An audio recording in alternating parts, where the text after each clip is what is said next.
Thank you so much for staying with us here on Morning Live. Yesterday, President Robert Mugabe visited South Africa on binational relations between the two countries. Mugabe said South Africa is more advanced, but there's still more to do. There's still more to be done in terms of transforming those resources. The discussions come after tensions that manifested in a war of words between the two countries. With us this morning is Owen Nkomo. He's the co-founder of the Inkunzi Wealth Group to take this discussion further. Well, Owen, good morning to you and thank you so much for coming through. Good morning and thank you for having me. Thank you so much. What's your take on this meeting? Do you think it was strategic for both countries to have this meeting, more so after the event between the First Lady of Zimbabwe and model Gabrielle Engels?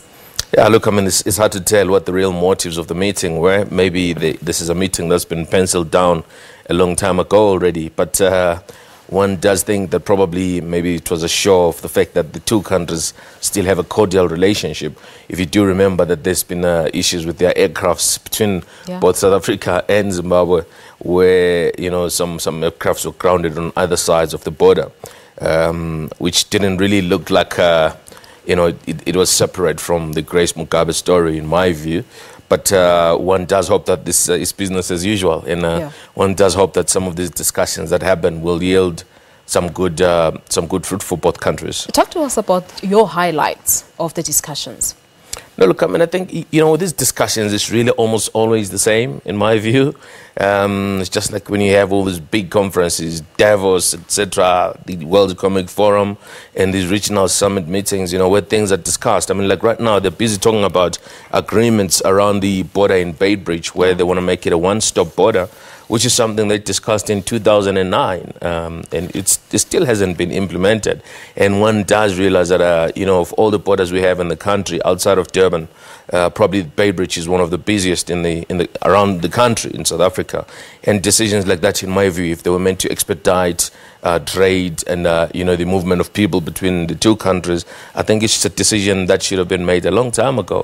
One does hope that the decisions that the discussions yesterday will hopefully see some level of implementation. But you're not convinced because it's sort of a repetition of what we've seen happening previously. Actions will speak more than conferences and binational discussions, in my view. Yeah, but what can we here in South Africa learn from Zimbabwe, and what can Zimbabwe learn from us?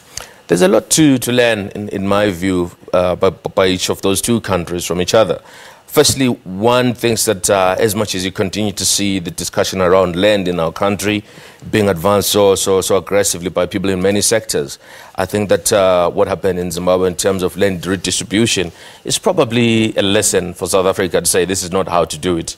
We need to find a different way to do this, because that's, in my view, the manner in which that whole land redistribution story was handled was actually the reason that the Zimbabwean economy actually collapsed. You saw some of those white farmers leave, go to Zambia, go to Nigeria, and become very successful. So basically we can learn from their mistakes. Yes, definitely we could learn from that. But I think that it doesn't mean that we shouldn't be aggressive in terms of demanding land redistribution to be done properly in South Africa. And I think also how much money we spend, in my view, to address that problem is an issue. Zimbabwe didn't have to spend any cash to get land back, but that's a conversation we as a country need to shape and make sure that we are designing a South African solution, but having seen from our neighbors what they're doing. And for Zimbabwe, I think the level of democracy in South Africa, I do believe that there's probably a lot of things to learn from there, because I do believe that the people of Zimbabwe do need a bit more democracy, in my view, if I could say that.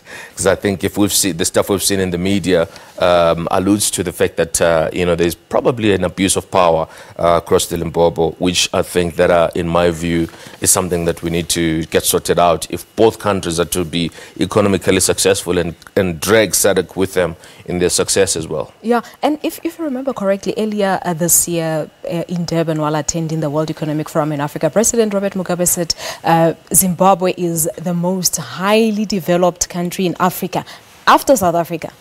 What's your take on it? Okay.